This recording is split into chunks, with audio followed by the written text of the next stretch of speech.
adapted to life in Japan? That's an interesting question. Hiking in the mountains of Japan, one comes across many shrines. The spirits of animism still inhabit this land. I once looked out of the window of my apartment and saw a Shinto priest doing a dance where a 7-Eleven was going to be built. He was consecrating the ground. Sometimes I look out over the ocean and remember the West Coast, San Francisco, Carmel, Big Sur. I hear waves crashing, gulls crying. I see demonstrations in the streets. I see the Grateful Dead playing at the Greek Theater in Berkeley. On the freeways I see a blur of red taillights leading to the city, sounding like a jazz death. And then I look around at where I am and hear silence. If you had to choose between jazz death and silence, which would it be?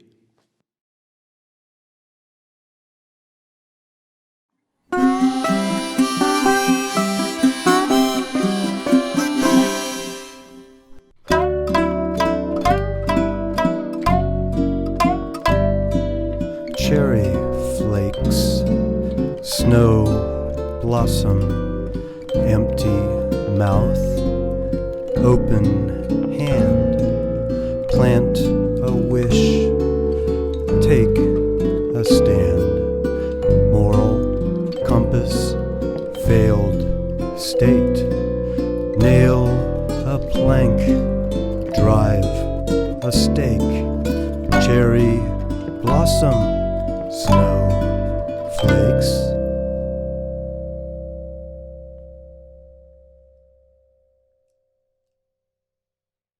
To tell the truth, I'd been spending a lot of time at my computer, reading journal articles, editing student essays, and looking at the news. Sometimes just surfing. What I've learned while surfing is that everything is the same.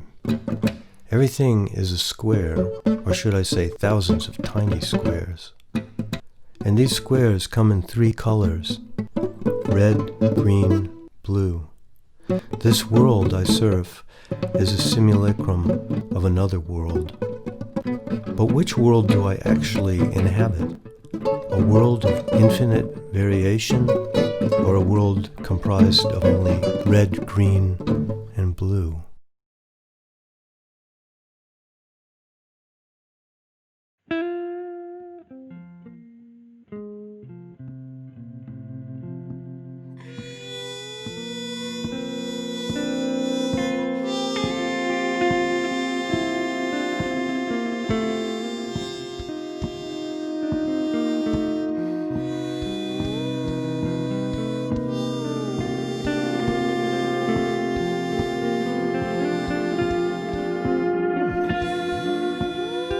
Electronic warfare has entered Facebook and Twitter. Personal threats masquerade as shared comic events.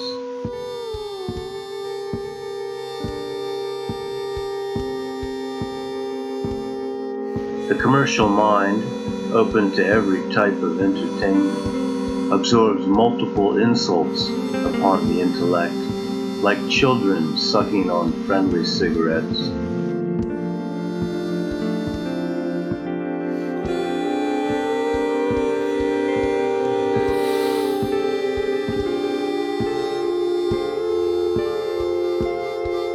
Facebook users are required to forgive and forget, for it's all virtual. Fake facts, likes and frowns, nothing is real, except the sunny patterns of funny pixels that determine how we feel.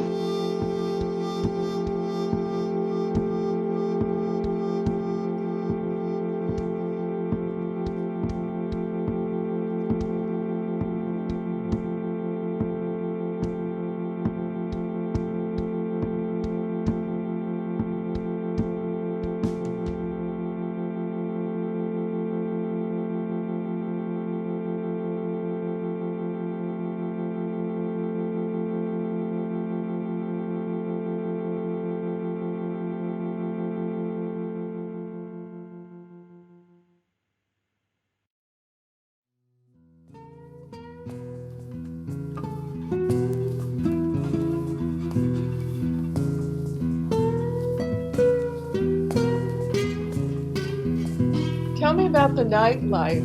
Didn't you used to like to go to blues joints? I used to go to bars when I was in my 20s. Over here, they're really nice cafes. The regulars are artists, intellectuals, expats. We talk about books, movies, and travel. There's nothing better than a good read, good music, conversation. Builds camaraderie. But the shootings in a Paris nightclub put a chill in the air of cafe life. I do miss those cafe bookstores back in the States, like Barnes & Noble. Here I know of a used bookstore where you can take a book and read it while having a latte or a cappuccino, and then return it to the shelf. During the day, classical music. At night they play jazz.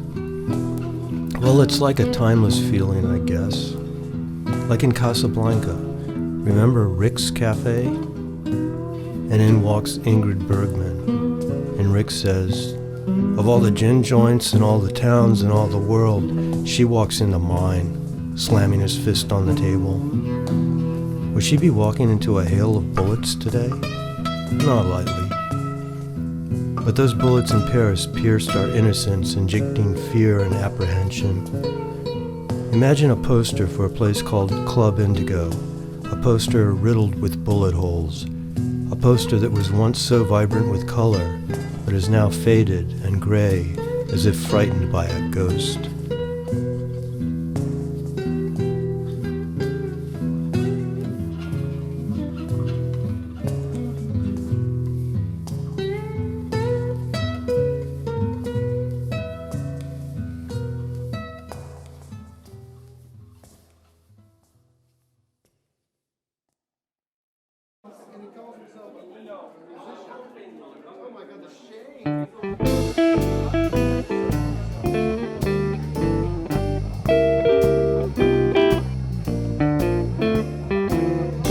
In a slow-motion indigo dream, life lived on exotic shores. I bask in the friendly fire of fine-tuned thoughts and warm relations.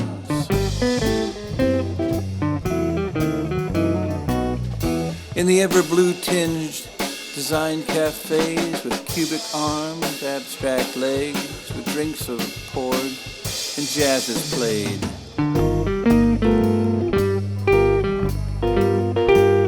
A muffled sound, not so loud.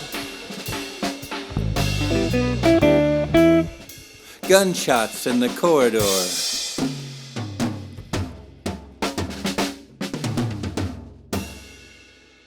No place is safe, the waitress says. Not even here. Jazz plays on, blues too, but indigo dreams no more. Red ones cloud a distant shore.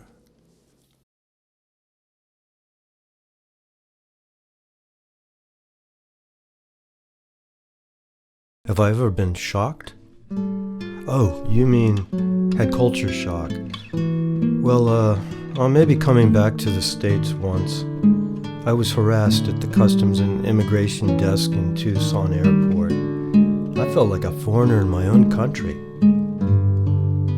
Lonely? If I get lonely, I go hiking. In nature, with all that green around, I forget myself and feel enchanted again. Remember Fern Hill? Green and golden, I was huntsman and herdsman, and fire green as grass, flashing into the dark. Detached? Like in the Buddhist sense? I guess you could say that. Sometimes it's like walking meditation. Well, I relax. When I climb a mountain and look down, I begin to find myself again. You know, the good high country, that's what I seek. It's a place where you're fearless in the face of life's challenges.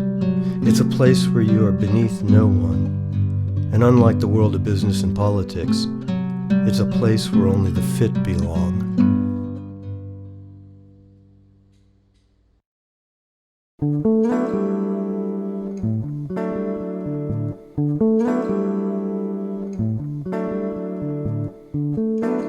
A golden carpet of leaves lead up Fernburn Path to a waterfalls and rocks and trees. Golden sun streaks down, veils of dust uplifting ghosts of years ago.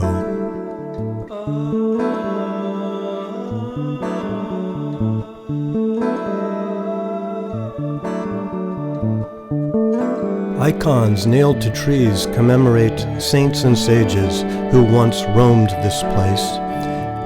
Yet high atop the misty walls of rock, a bloated goat bellows.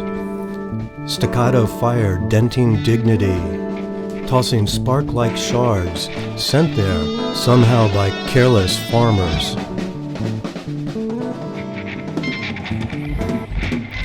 It has gone mad and should be shot, but no one has the heart. It continues on kicking, staring down, no focus, no plan, no thought, no art.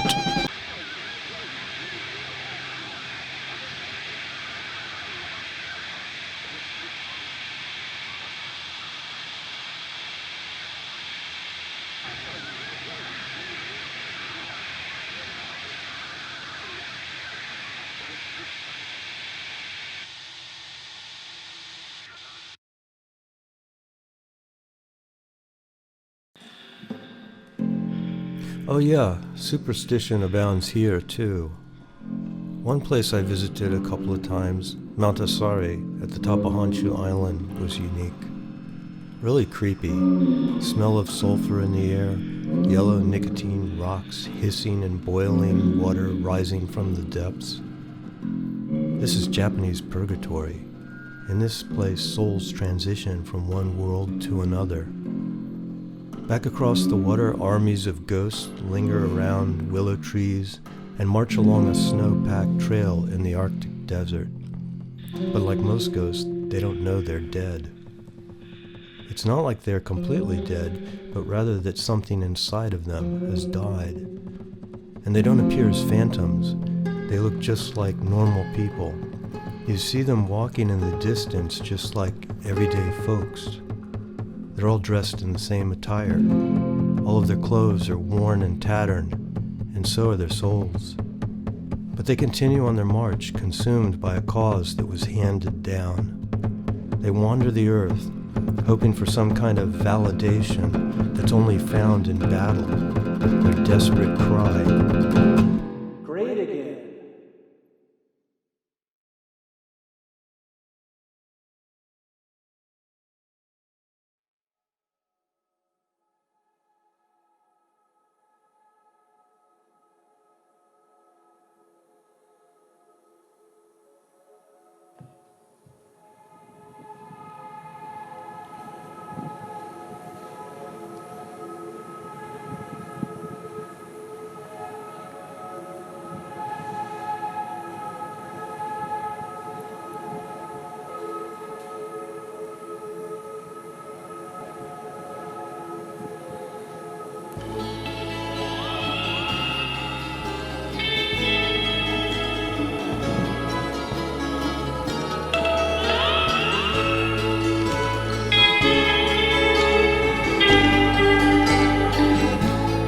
In this cabin of skull and bone, warming hiking boots by fire alone, I fade into night by fire until some loud voices starkly laugh and shout, "Make us live again!"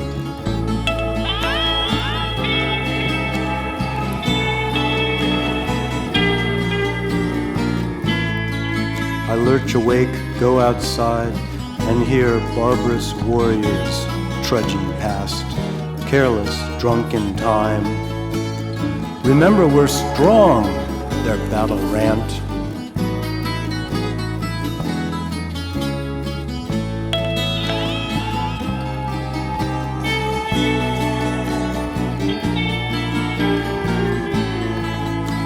These white-robed figures parading past are amusing in white conical hats. I go inside and remember the dawn. So long, medieval miscreants.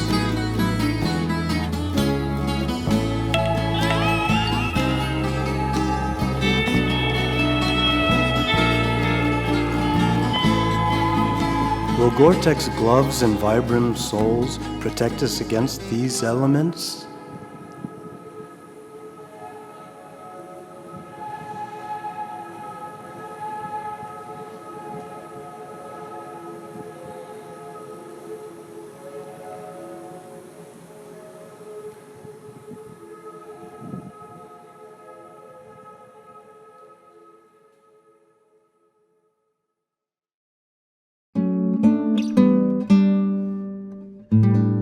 How long have I been doing what I do?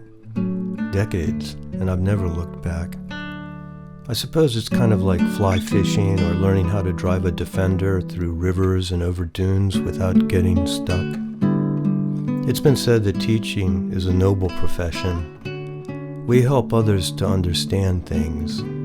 Teachers build bridges between the known and the unknown. Once you choose a career, it's like getting on a train. The scenery shifts. Decades fly past. You build a life based on reason, critical thinking, human values, compassion for those around you, and then all of a sudden the academic model is replaced by a business model. Idealism, altruism, empathy are all thrown out the window, and the train gains speed. Hostile takeovers are taught. Black knights are given praise. Many of the white knights just walk away. But some of us remain, doing what we've always done.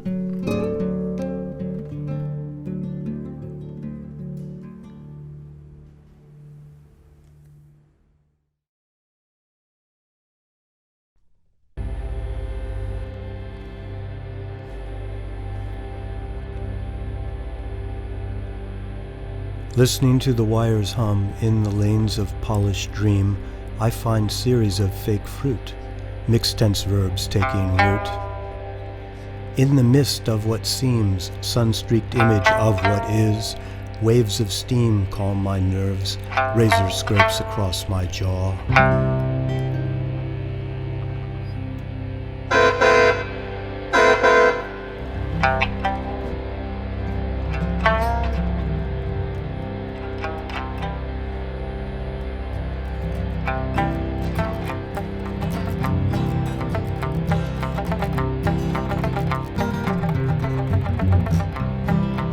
The train arrives, I climb aboard.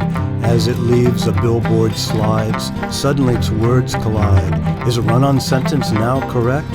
What new rules will they select? No time to think, just elect an imposter who's illiterate. Now we learn to forget. Along the rails reality bends, parallel structures going wide, comma slices multiply, divide. What goes up must transcend time and space, corporate rules. I'm a teacher on an ancient train. I grade my papers never late, fixing fragments, grammar's fool.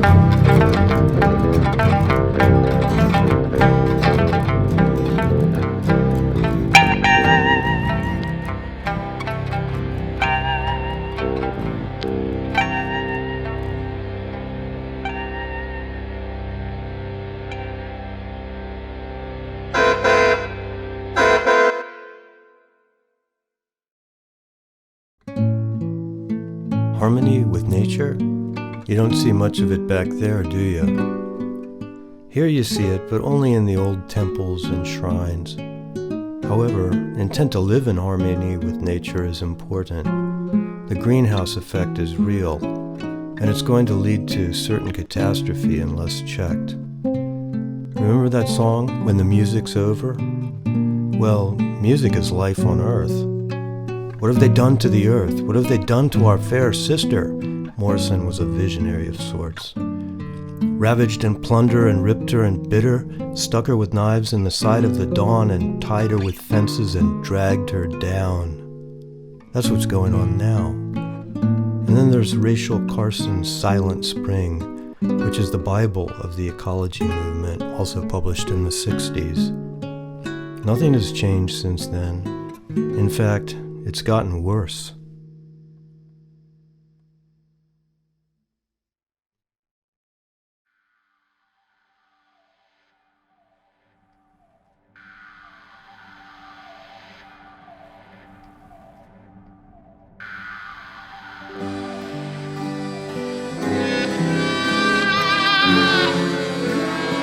flag burns in the forest. Twigs snap, flames lick leaves. Smoke pours, clouds form. Wait for the rain to fall, like a dancer's sudden leap, or an army's soft retreat. Weeds stream, mushroom glows, silent spring knows nature's primal scream.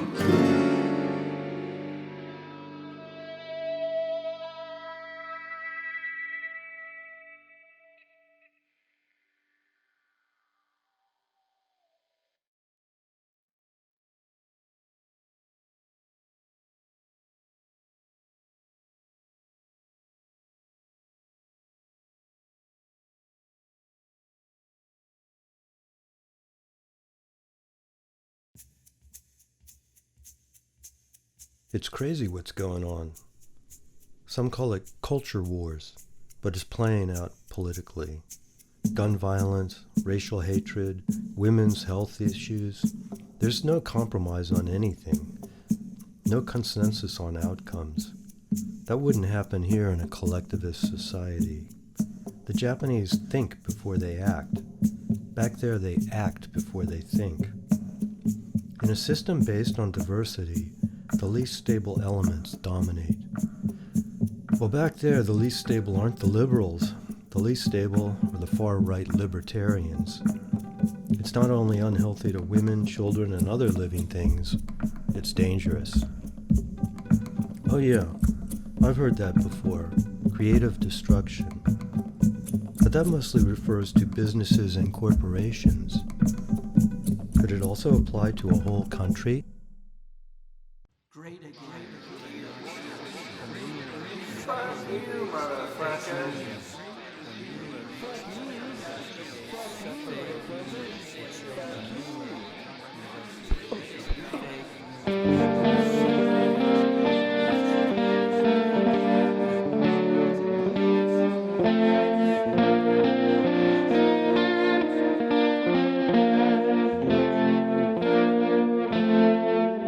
There's a brawl outside in the avenue. It's the Montagues and the Capulets.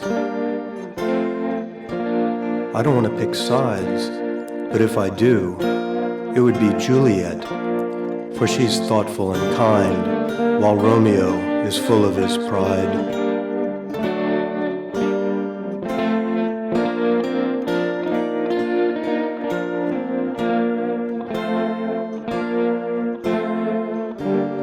The whole neighborhood is going down over this thing. Everyone's got a grudge. It's all about family affairs, which need compromise. But who would be the judge?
There's a need for change.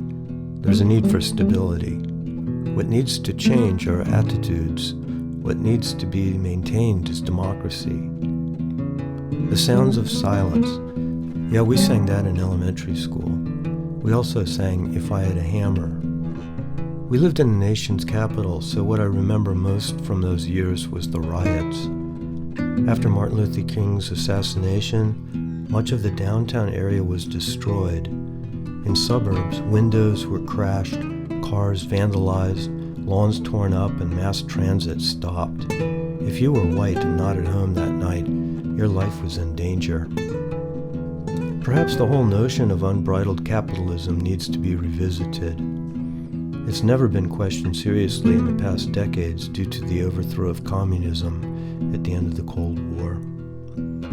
A democratic country should never be run by a cutthroat businessman, a slumlord millionaire, or a dictator.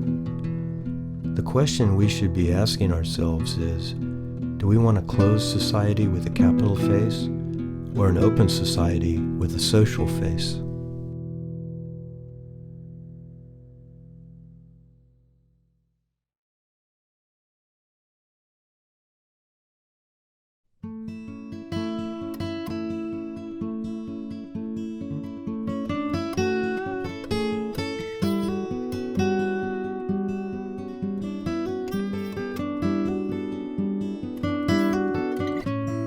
Forward march the burden of dreams, the desert, the wind, sand and sun, streetlight halos, our insight, in between the sheets of night. Christmas morning puppet show, slumlord mansion CEO, climb in bed, the storm is near, howling gales and whirling stars. The wired walls hear every sigh. The salt clear sky sees every fear. Forward march, the burden of dreams, the night, the stars, the waking state. Allay all fears, it's not too late.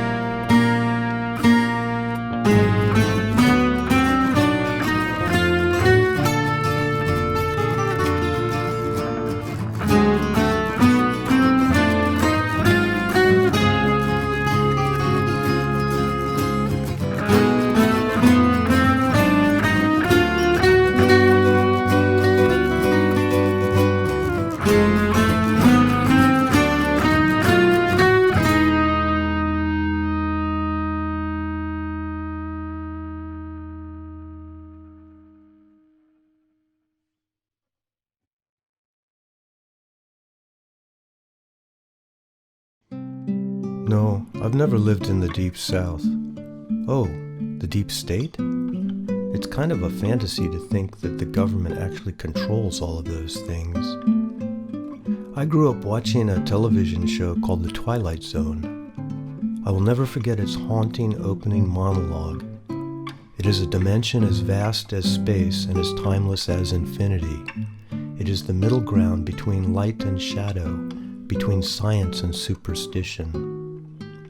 Here in Japan, the History Channel airs a show called Ancient Aliens. In its opening sequence, similar to the Twilight Zones where images parade across the cosmos, Ancient Aliens begins with a star-filled universe where historical images and these phrases float and rotate along the screen's picture plane. Who are they? Why did they come? What did they leave behind? Where did they go? Will they return? People have cited UFOs, and theories about them abound. But isn't it really something in our collective unconscious that drives all of those sightings? We live in a time steeped in magical realism, fueled by primordial fears where imaginations run boundless in the vastness of space, where fears of the unknown are projected onto the known.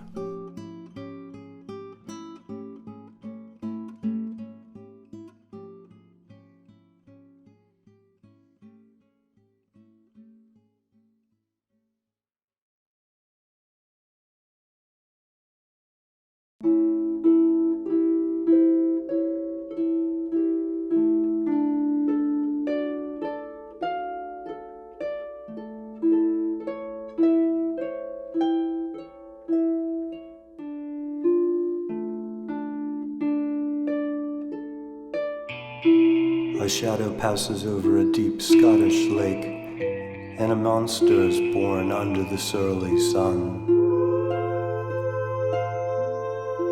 Footprints are found in snow where no one goes, and an elusive ancient one arrives. A missing link who dwells in many lives. In the halls of government, a deep state is said to control the status quo. It could be a shadow held over from long ago, or a collective desire for a god, a chorus, an oracle, anything that would dispel the unseasoned state we're in.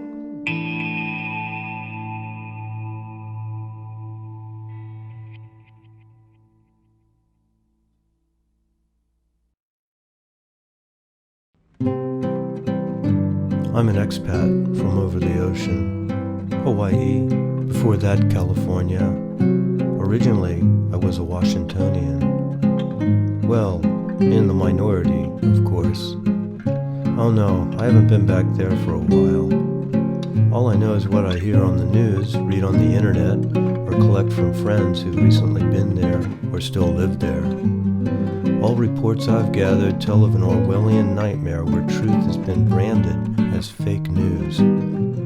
Political demographics have been fractured and turned against each other. Propaganda is the art of the day. What I see is the force of powerful lies gusting and whispering across the land I once knew and loved.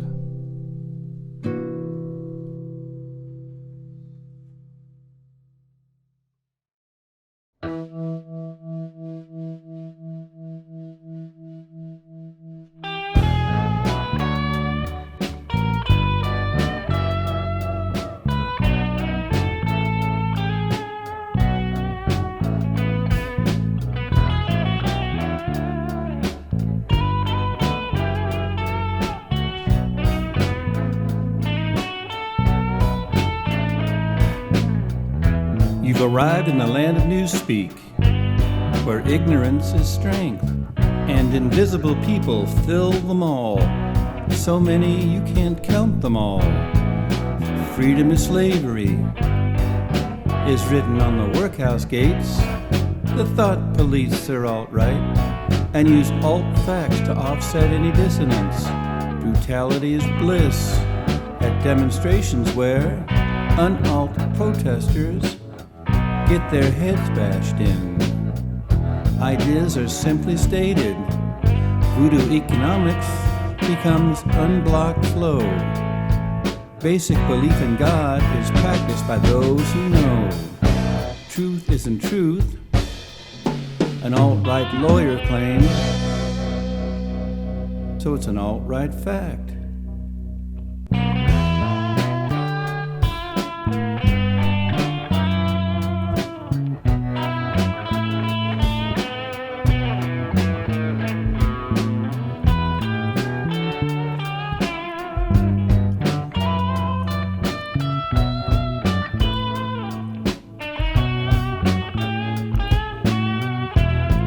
You're a student of newspeak, and you must get on track. Right values, right facts. A knowing is ignorance, not right. A knowing is strength. Correct. Strength is within us, not right. Strength is learning to fight.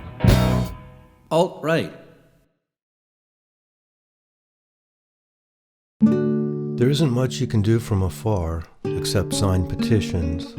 It's not like you can write a new Declaration of Independence, can you? I did join the Women's March in Tokyo in January of 2017. 648 expats gathered that cold evening in Hibiya Park. There we organized into groups of 50 protesters. Each group was 6 persons wide, with the width of a traffic lane, with a march official and a police officer at the head of each group. These sections of the procession would be halted at traffic lights, or when a car needed to pass through our ranks. I was interviewed at Hibiya subway station by a Reuters reporter on my way to the march. He asked me why I was coming out to march on such a frigid night. I told him that I won't be cold because, and then he quoted me in this article, Trump gets my blood boiling. Everything we value could be gone. It's time to speak our minds and our concerns and to do our best to salvage the values we cherish in America. So bring on the night.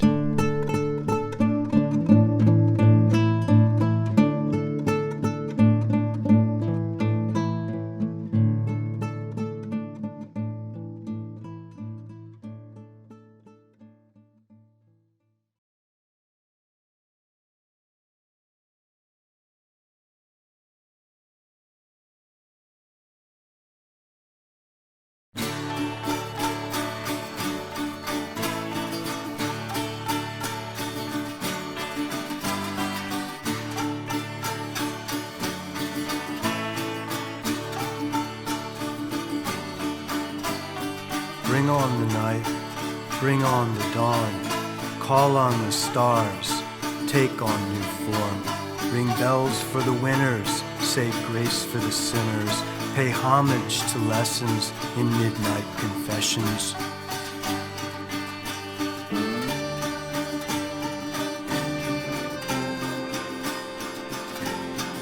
Think of things that get lost in the dark. What is the matter locked in the heart?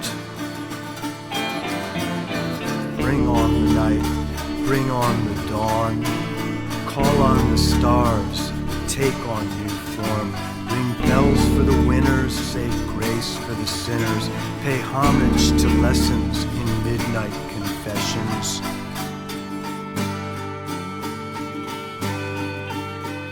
Stand on tall mountains, we'll surf through the sands. Open our minds, then take a stand. For it's my land, for it's your land. A short change is coming, smoke signals the night. New dawn for democracy, our call to unite. Bring on the night, bring on the dawn. Call on the stars, take on new form.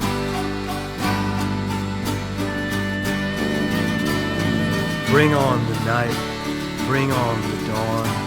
Call on the stars, take on new form.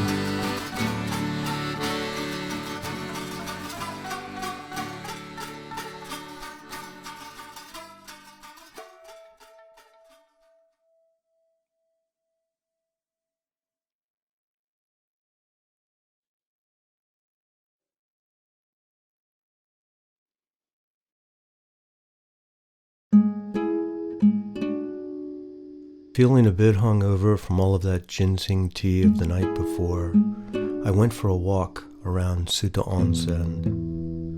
I stopped at the pond there and contemplated its reflection. A face looked back at me, a shadow, and beyond that, a reflection of the depthless sky. I've always been here, looking at this pond. The clouds are passing over water as water lilies open their tired hearts. Where do we come from? What are we? Where are we going? What are these powers that the moon holds? Are they the same powers that draw us towards creating a better world, a better being to be? We who venture off alone without the safeguards or constraints of citizenship, only seeking a moment of poetic perfection, are we asking for too much? Is that sort of thing allowed us in this life?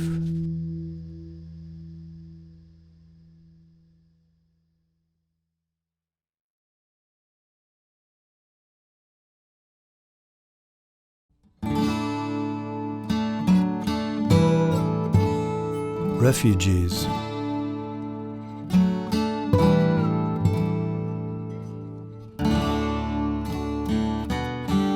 Moonlight music of the lost world sings the empty street to sleep. A Zen chant, a soft lament, a tattered maple leaf. We are ashes of the night, floating higher to meet you.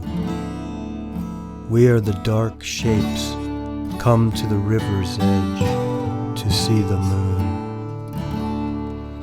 We rise wrapped in mystery, light wavering on the surface, pulling ourselves out of the deep. Unknowing world, unheard of world, just overhead. We are dying, we are swimming, we are being